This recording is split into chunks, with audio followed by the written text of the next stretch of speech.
When I think back on all the fears when I was pregnant, all of them dismissed except for one. The only test the state mandated was genetic. Looking for that extra chromosome. Hello, and welcome to the If We Knew Then podcast. I'm Steven Sachs, And I'm Lori Sachs. and today we're joined by Nikki McRory from McRory Pediatrics. This was a delightful conversation. McRory Pediatrics is a one-stop shop for therapies. I don't know about you parents, but getting in the car and driving to speech, and then you get back in the car and you drive to occupational therapy, you get back in the car, you go home, the next day you drive to physical therapy. This is a facility that offers everything and just such a great approach and theory and foundation. And not only that, but her support and her passion that she has, just to listen to how she started, even just wanting to be a speech therapist and then creating this beautiful system. So no matter where you live, you can take advantage of the insight and expertise that comes with her 20 years of experience. Nikki McCrory. Hi, Nikki. How are you? I'm great. So welcome and thank you for being here with us today. And could you tell us a little bit about yourself? Sure. My name is Nikki McCrory, and I am a speech language pathologist as well as a board certified behavioral analyst.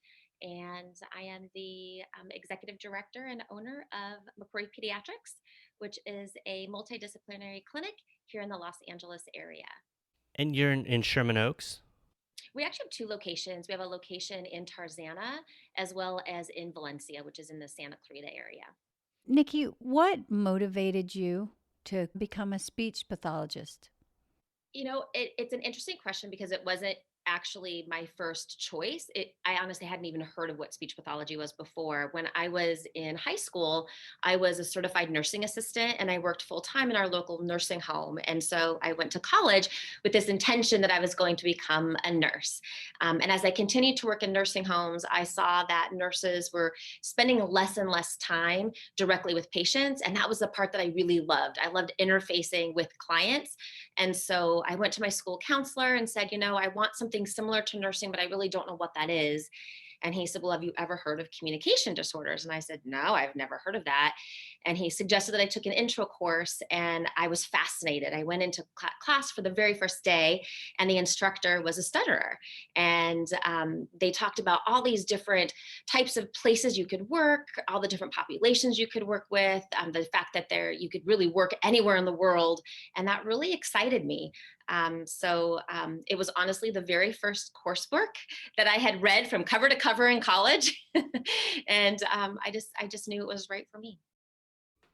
And is that what led you then to create McRory? Because maybe tell our audience what McRory is and what it offers and what you do.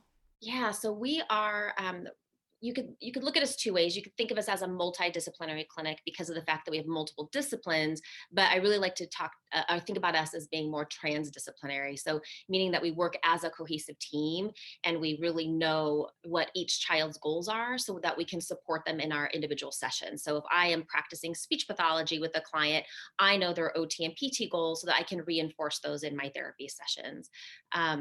So that's kind of what we do. So we do a whole variety of services for our children and families. So we offer speech therapy, occupational therapy, physical therapy, child development services, ABA services, adaptive skills services, social skills services. We have two intensive early intervention programs for children, one for children with global developmental delays and another one for children with autism. We offer social skills. We offer behavior support out in the community. We have SIB shops, we do parent support groups, we do individual counseling services, and we have a therapeutic preschool as well. So it was an interesting journey because when I started McRory Pediatrics, I really went with the intent to be just a pediatric speech therapy clinic.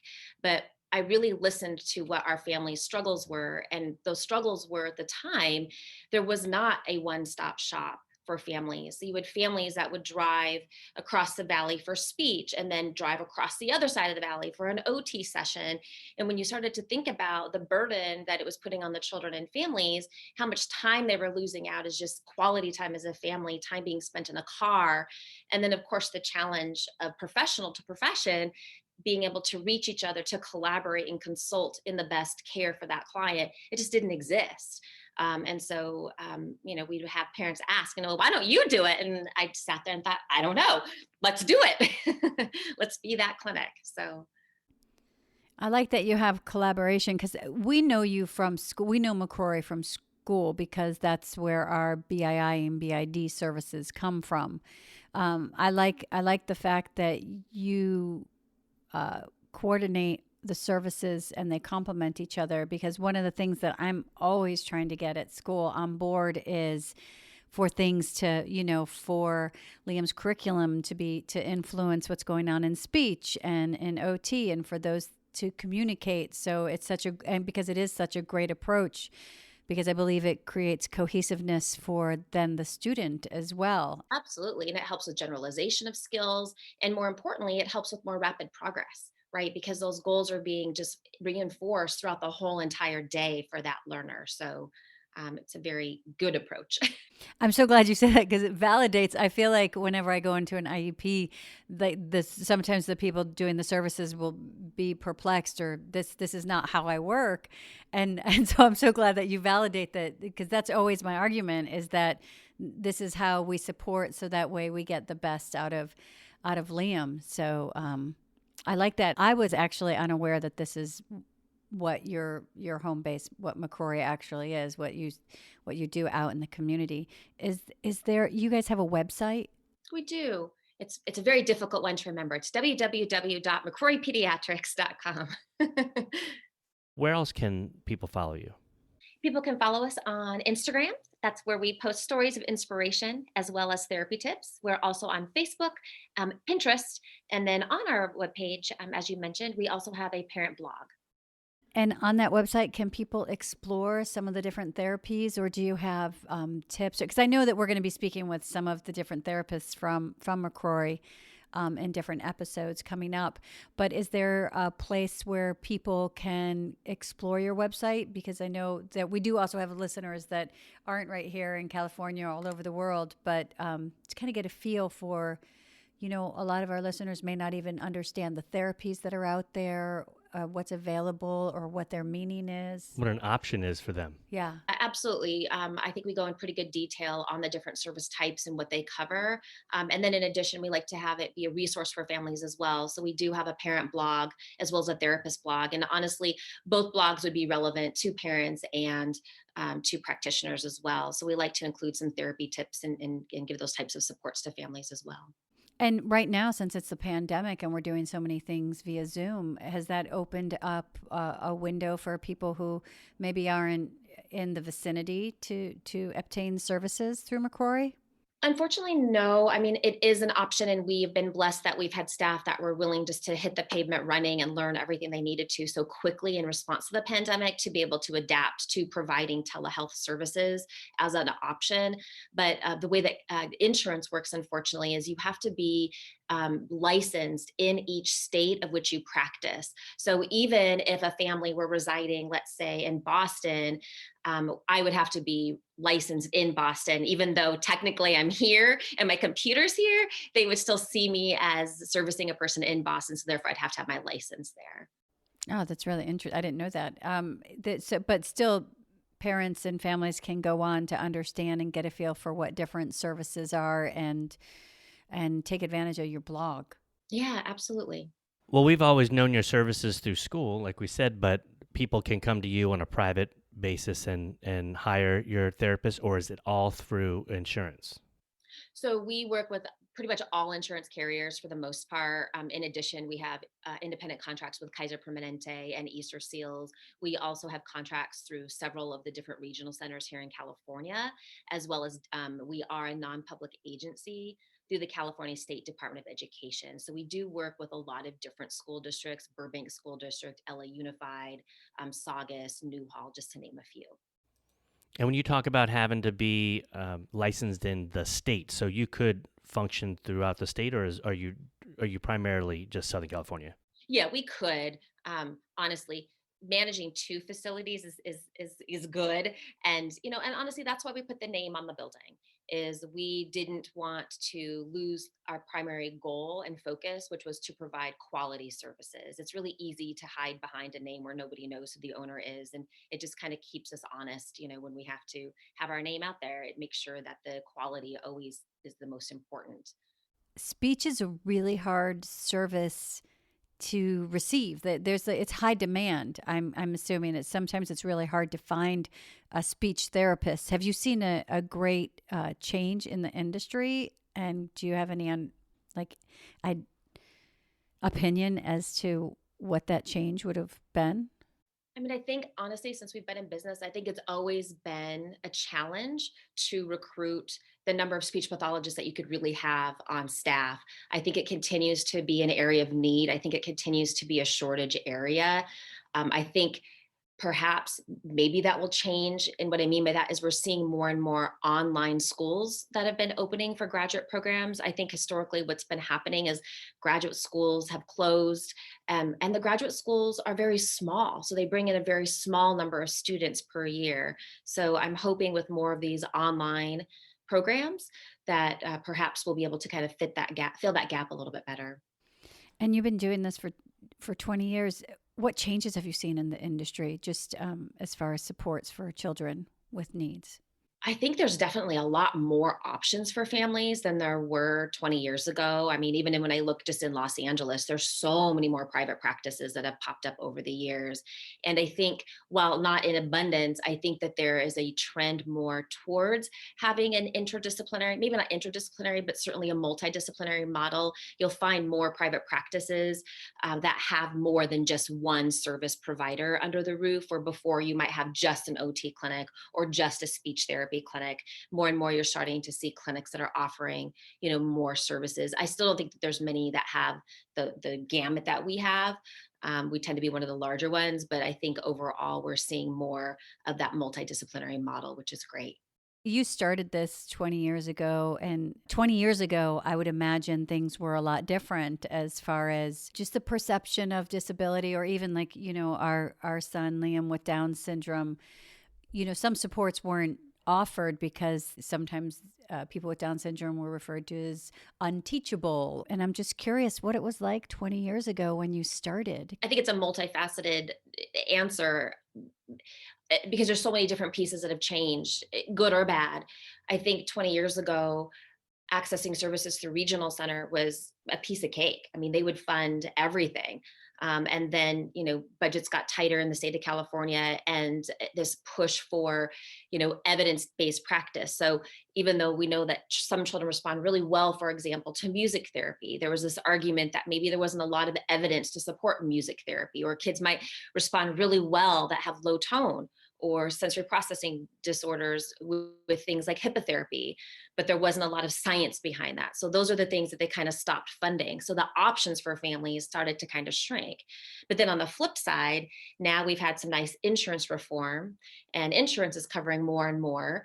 But for some families, that may be a barrier to accessing services, right? You have to meet deductibles. You have to have a plan that covers those things. You have to have a copay. And for some families, those become, financially a burden, and maybe not as accessible. I think today, 20 years ago, we didn't have as much research. We didn't have as much knowledge. Like you said, there were, statistics that would say like a child with Down syndrome or a child with autism, wasn't going to develop further language or cognitive skills past this age, and whatever they were at that level is sort of where they were going to be. And so it was sort of like, well, we're not going to fund for services. I remember being called into regional center many times as a kind of independent assessor, where it was like, okay, well, their cognitive ability is here and their speech and language is commensurate, so we should just discharge services. And I was always advocating and showing what Asher recommended, that you can't just look at that one piece to determine a person's human potential, and would always fight to continue those services. So I think knowledge is power. I think families have access to a lot more knowledge, the internet and those different resources. And now there's just more organizations, there's a lot more nonprofits and things like that that are really there to support and empower parents. So in one way, it's gotten better, but in some ways, perhaps it's gotten more challenging. Well, in the 10 years that we've been in the Down syndrome community, we've seen a lot of change. So it's interesting to hear what you've seen across the board in the past 20 years. Have you seen a lot of different changes to the actual therapies? I know like there's the music therapy. Is that relatively new, or? I think now, there's a big push for evidence-based intervention. And I think now that, you become more accountable to your stakeholders, to your constituents who are paying for services, and you really have to show that science behind it. And I think that's where we're seeing this influx of, you mentioned behavioral intervention, that influx of ABA, because ABA, it has a lot of it's all science-based, it's all evidence-based. It's been around forever. And it's really a science that's used to change all human behavior, not just, behavior problems that we think of, but any human behavior we want to change is all based on the principles of ABA. If you look at any weight loss program or smoking cessation program or alcohol reduction program, it's all based on those same fundamental principles. I see a lot of question and concern from different parents on various web pages, and a lot of it does have to do with behavior, particular behaviors that maybe will cause concern. That might actually be, if it was your typical child, they might just go, oh, that's cute and quirky. But I like what you just said about changing behavior and that you would do it for all human beings. Can you speak a little bit about that to our audience to address some behavioral concerns and supports and approaches? Yeah, I think there's a couple things. I think there's a misconception that ABA only works on reducing problem behavior, where that there is a piece of that for sure, but it also works on skill acquisition, right? And replacing that problem behavior. And we look at social appropriate behavior that would allow that individual to be able to reach their fullest potential. And if their behaviors are impacting their ability to learn or access their environment, then we want to be able to mitigate that. We're not trying to change the human being to the person, and we're not trying to make them and mold them into being something they're not, and not being respectful of their individual differences, but trying to determine what's the function of that behavior. What are they doing it? And 9 times out of 10, it's communication, right? They're telling you by doing an inappropriate behavior, either I want that or I don't want that. So it's looking then, what's the more appropriate way to teach them how to use a more appropriate social behavior to gain access to the things that they want or to reject the things that they don't want. Do you have any advice for parents? Because there were a few behaviors that becomes a big conversation because I think people get worried, and I think it's about, age appropriate behaviors, what they deem age appropriate. Last week I saw my child keeps taking off his clothes. I can't get him to keep his clothes on. Like if Sophia was a little kid and kept taking off her clothes, I'd be like, Sophia is just taking off her clothes, and nobody would probably blink an eye to that, right? But there's such a great concern when it's impacted by a learning difference or a disability. Can you speak on that? Happens sometimes is that maybe we get too hyper focused on the fact that this individual has a learning difference, that maybe we have different expectations for that individual than we might of their sibling. So I think it's looking at what's age appropriate and what's socially appropriate, and the difference in the individual's learning style. Like you mentioned your daughter Sophia, that might be a phase that she may grow out of, right? There may be a typical piece of that. And so we want to look to see, well, if is that a typical piece, or is that exceeding that typical piece? It's one thing to be taking your clothes off at home and running around in your backyard. It's a different if we're in public and we're at the grocery store and we're taking our clothes off. That becomes of concern. And can that individual discriminate between those two environments? And if they can't, then that might become a social significant behavior that we want to work on, right? Because that can become a safety issue for that individual. Yeah, I think the comfort that Nikki you're giving us and parents is that yes, if it is indeed something that needs to be addressed, it's a concern, then the help is there, and these things can be corrected. And maybe don't stress as much as we as parents probably do. That's probably good advice. It's kind of a main theme of our podcast Is to not stress as much. if Just we knew then, we would not stress. yeah. I always tell parents a couple of different things. I remind them that, you can go to an expert and get an opinion, and you can go to an expert and get a very different opinion. And while those opinions are important, I think the thing to remember that while, for example, I might be an expert in speech pathology, you're an expert at Liam. And I think parents need to be empowered and remember that they're the expert of their child. And you don't always have to do what the experts say. Sometimes you just have to listen to your gut and just trust it. And I think the other piece is just remembering that this is a marathon. This is not a sprint. And so the importance of self-care cannot be overlooked, because at the end of the day, if you don't take care of you, then how can you be there for your child? Because you will become your child's best friend. You'll become their therapist. You'll become their advocate. You'll become their teacher. You will become many, many things for your child.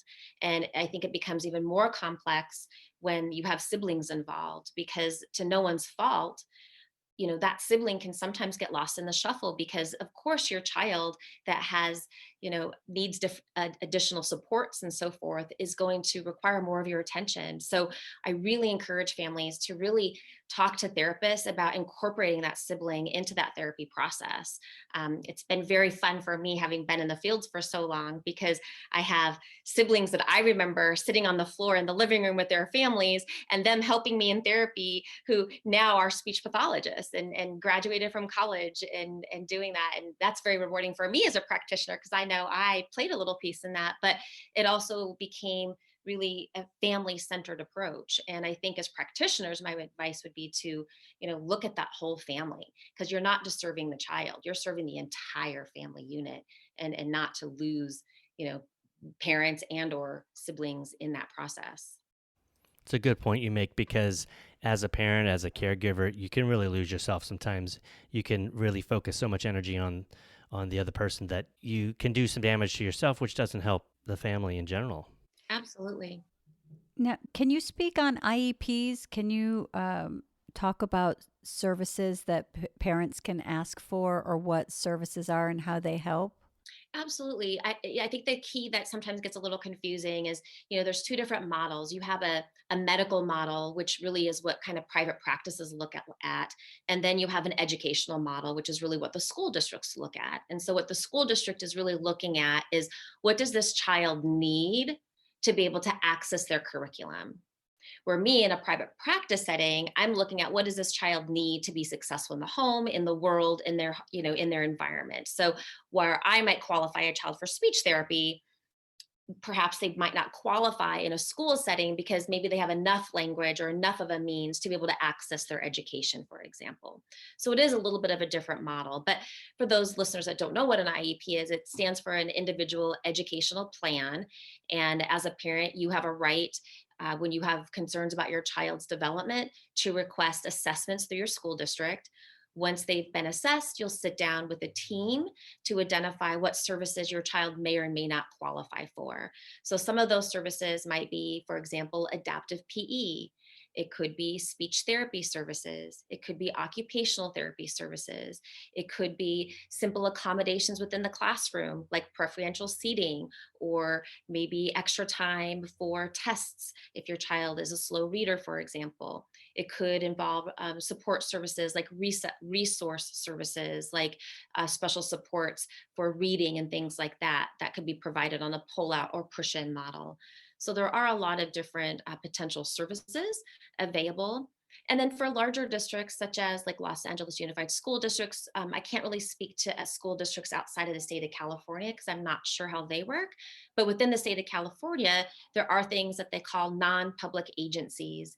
And what these are basically private practices in the communities that meet the requirements set forth by the California State Department of Education, which then allow those agencies to partner and contract with local school districts. So for example, if a school district has a shortage of speech language pathologists, or perhaps it's been deemed that your child might need individual speech therapy, but maybe that's not something they can do because they don't have the manpower at the school. So everything's done in group.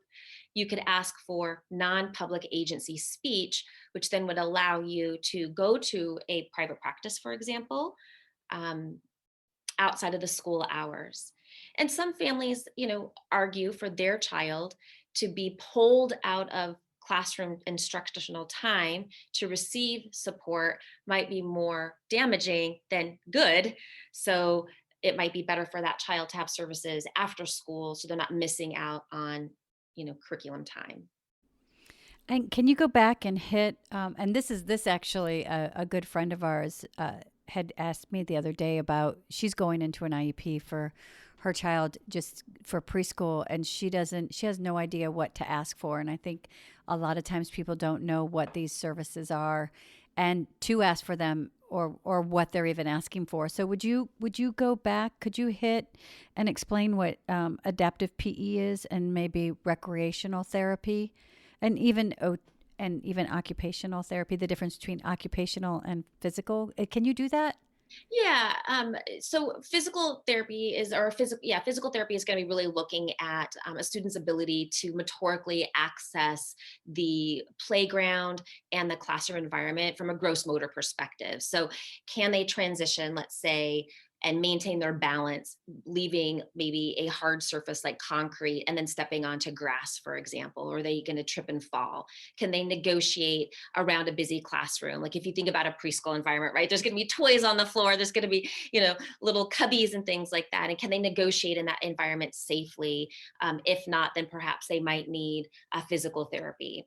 That might differ from adaptive therapy, adaptive physical education, where maybe that might be working more on skills like ball skills, like being able to kick a ball, catch a ball, throw a ball, and things that would allow them to access those types of activities that occur on, on a school ground, for example.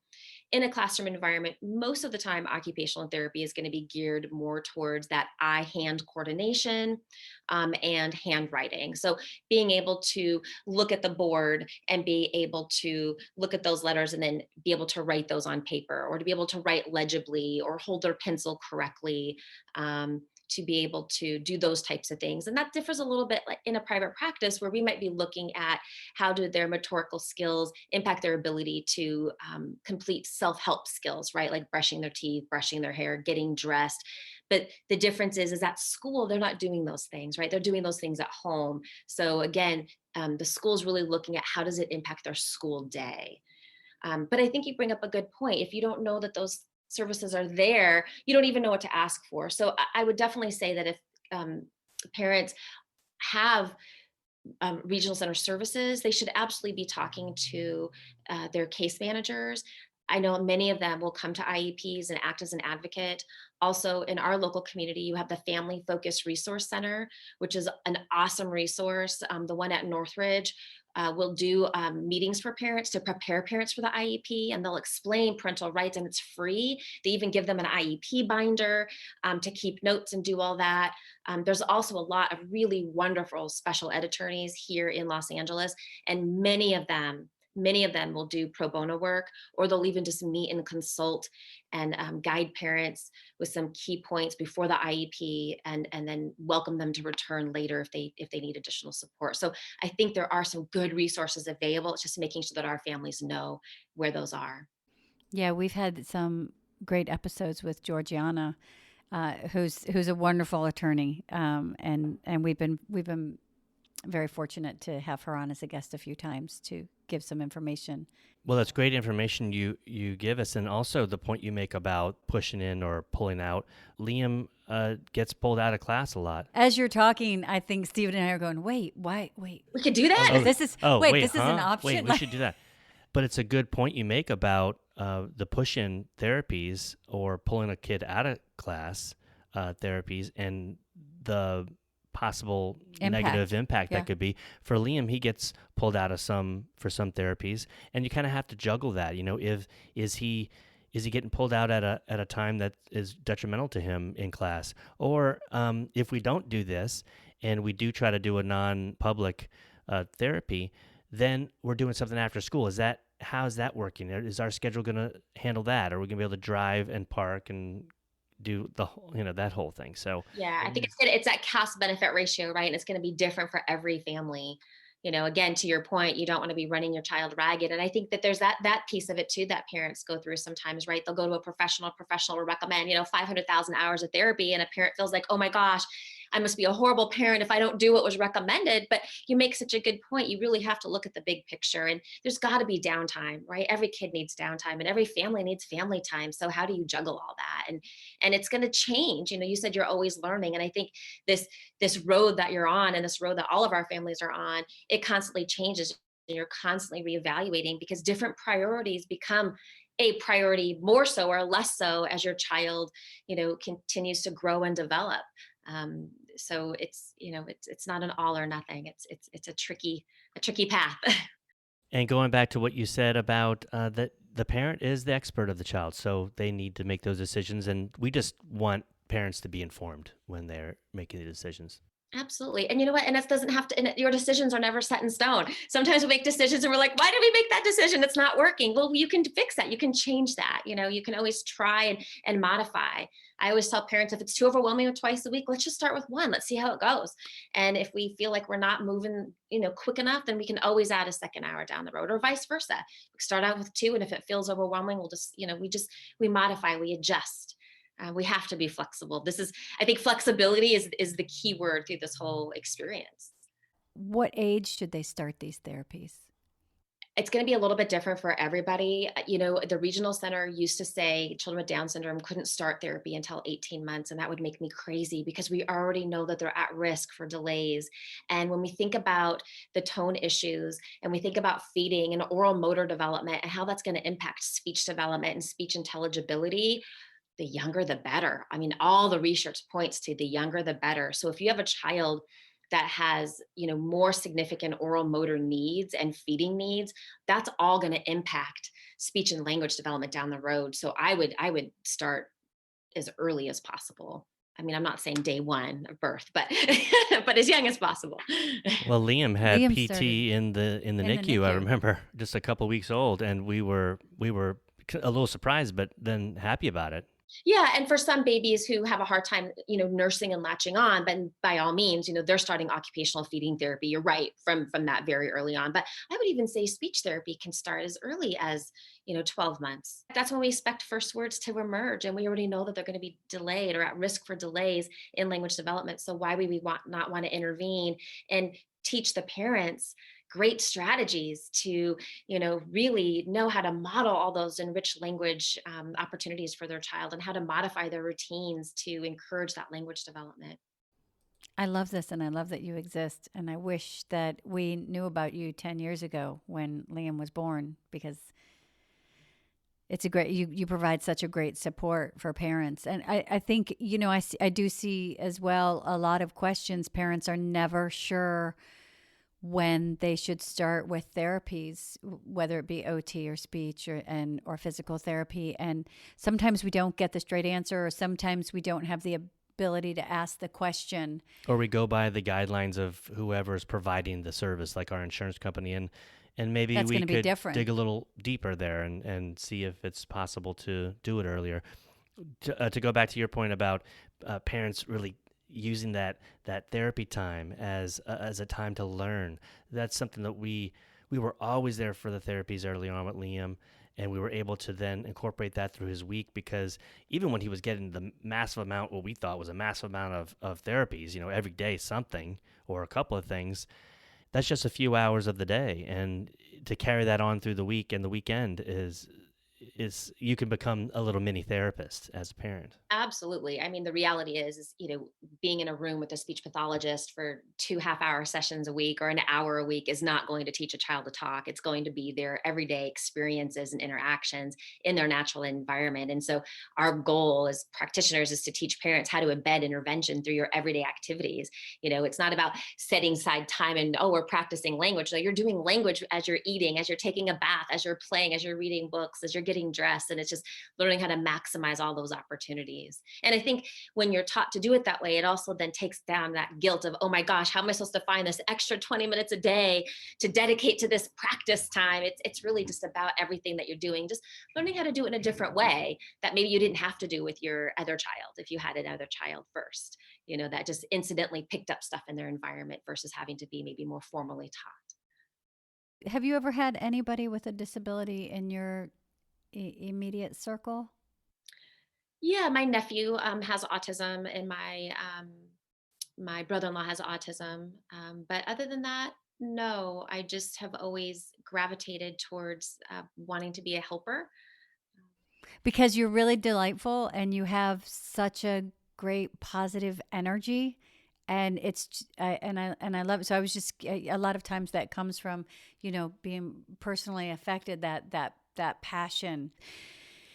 We parents have questions, and we'll put your website in our show notes so they can explore your website. But for people who don't have access to you because they're not in Los Angeles, to reach out if you have questions. Yeah, and I would like to suggest to anybody, because it is something that's offered throughout the entire world, is the Hannon Center. And if you go onto their website, which is hannon.org, they have amazing resources, books, classes, newsletters, and stuff for parents on the topic of language delay. And they have a great program called It Takes Two to Talk, which is a fabulous little program. And there are many Hannon certified speech language pathologists throughout the entire world. It's in like, I don't even remember, like 40 different languages. Even if a parent were to buy that book, they would learn so many wonderful strategies on how to help facilitate language in their child with a developmental delay. Well, what are the future plans you have for McRory? One of the things that we really want to do is we really want to extend our services beyond the age of 18 years. All of the kids that I serviced 20 years ago are now, adults. And, again, listening to what our families need, and their biggest fears are that their loved one isn't going to be able to go to school or maybe secure a job or be able to live independently. And so we're really looking at the children and family and young adults more holistically. So that really is our next phase, is we want to develop programs to train skills and soft skills and job skills and help with job placements and job coaches for individuals with learning differences. What do you say to those concerns that parents have and families have? I think there's a lot of fear that I see families have of not wanting to see their child fail. And sometimes they may not push or want to push their child because they're so afraid that their child might not be able to do it. And what I've noticed sometimes is when we step back as parents and we actually give our child the opportunity to be independent, and we're not there to catch them, they rise to amazing feats that we didn't even know existed. I could think of a child, and this is a different age group, but I remember a mom saying she was feeding her ice cream.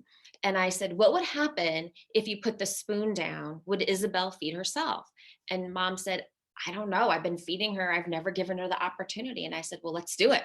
She put that spoon down. Her daughter immediately picked it up and put it to her mouth. And it was like a joyful moment. But the reality is that mom had just been doing what she'd been doing her whole life. But what I try to remind parents is just because they couldn't do it yesterday doesn't mean that they can't do it today. I love you. That's wonderful. I ask those questions because those are the questions that I hear, and those are the questions that I've had. And you're coming from a different place, and I think, and I know just even from that answer that you can empower people, because I can say it, but you've seen it, and that's what you do, and you've been doing it for the last 20 years. So the proof being in the pudding. Thank you. Thank you. You're welcome. Stephen stopped me because he knew that I was not going to find the words that I was looking for right then. we cover each other.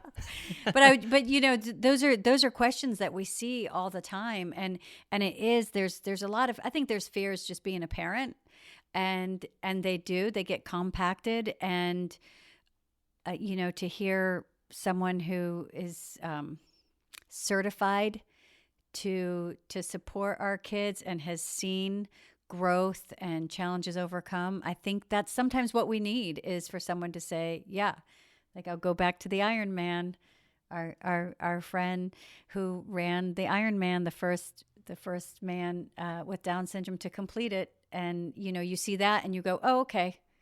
Yeah. It can happen now. Absolutely. And you asked me earlier, like, what are the differences? And I think that's a great difference that we're seeing is we're seeing a lot more integration of people with learning differences. And you're seeing companies really rallying and supporting individuals with differences. You think about Pity and Bow, is that what it's called? Biddy and Bow, the coffee shop that is ran by individuals with Down syndrome. And now they have their third location, and every community just embraces that coffee shop. And there's more and more of those little coffee shops just popping up, and not just individuals with Down syndrome, but just individuals with learning differences in general. And it's just really exciting to see that there's a place in this world for everybody, as it should. Yes. And I was going to ask you if there was anything else you would say to parents or what tips you have. I kind of feel like you nailed it just then. But is there anything else? Any, we are If You Knew Then. So anything that you maybe would have done differently if you knew then? Or I don't think that there would be anything that I haven't already said. I guess I would just reiterate the true importance of self-care. And I think as another thing, every child is going to have their own trajectory of development, and everybody's timeline is going to be uniquely theirs. So I think it's really important not to compare your child with Down syndrome against your typical child. Or if you go to a support group, your child with Down syndrome compared to that person's child with Down syndrome, and not be feeling despaired if your child is just developing a little bit slower. They're going to get there. It's just, we're all in our own unique time frame. And one thing that I've recommended for parents that I feel has been successful is, I think sometimes we can get so hyper focused on where we want our child to be. So we're so focused on that top rung of the ladder. It's easy to forget the steps in between. And sometimes we miss those. Like, we don't even notice that those things are happening. So I think a journal is a powerful tool, just to journal those little things that your kiddo's doing, so that when you get in that moment of depression and you feel like my child's just not progressing, I feel like we've been stuck, you have something to go back to that's very concrete, that reminds me, oh my gosh, just a month ago, Johnny didn't even do this. Oh my gosh, we're doing great. So I think, just doing those little things just to help you stay encouraged, because again, your child needs you. Nikki, it's been such a pleasure having you on the podcast. Thank you so much. Yeah, I want to thank you for everything that you do in the community. And we are looking forward to the series we have set up with therapists from McRory to get more in depth with occupational therapy, speech, and behavior. So thanks for giving us this opportunity to be in front of your listeners. Please follow us on Twitter at If We Knew Then Pod, and you can drop us a line on our Facebook page at If We Knew Then Pod, or visit our website, ifweknewthen.com, to send us an email with questions and comments.